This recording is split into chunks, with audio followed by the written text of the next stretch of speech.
नमस्कार. चला तर बघूया आपण दिवाळी स्पेशल कुरकुरीत लसूणी शेव, जी खायला खूप क्रिस्पी आणि तेलकट पण नाही.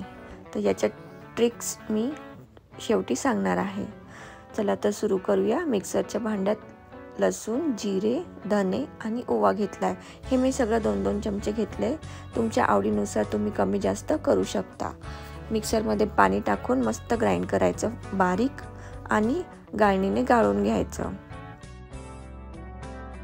चांगलं गाळून झालं की त्याचा चोथा उरतो, तो तुम्ही पोळी किंवा भाकरी किंवा भाजीमध्ये टाकू शकतात. मी आता ह्या वाटीने 5 वाट्या डाळीचं पीठ घेतलेलं आहे. तुम्ही घरचं डाळीचं पीठ यूज करू शकता किंवा रेडीमेड पण यूज करू शकता. आता याच्यामध्ये मी कडकडीत तेल टाकलं. हे खूप महत्त्वाचं आहे.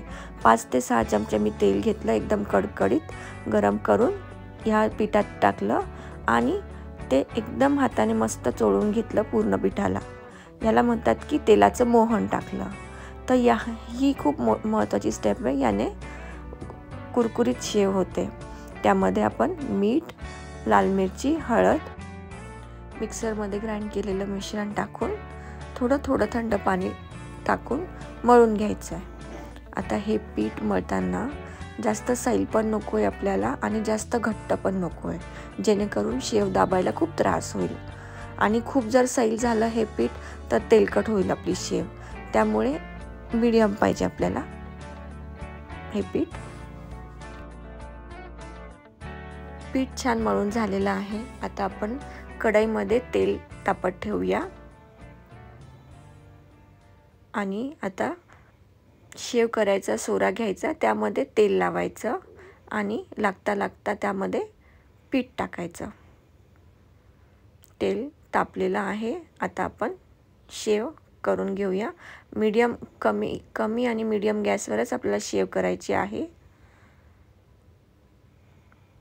कमी गॅसवर जास्त वेळ तळायची, जेणेकरून ती थोडी कडक होते शेव, नरम राहत नाही.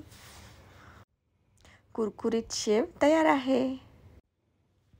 महत्त्वाच्या टिप्स म्हणजे कडकडीत तेलाचं मोहन आणि पीठ जास्त सैल नको आहे आणि कमी गॅसवर तळणे. Please subscribe and share.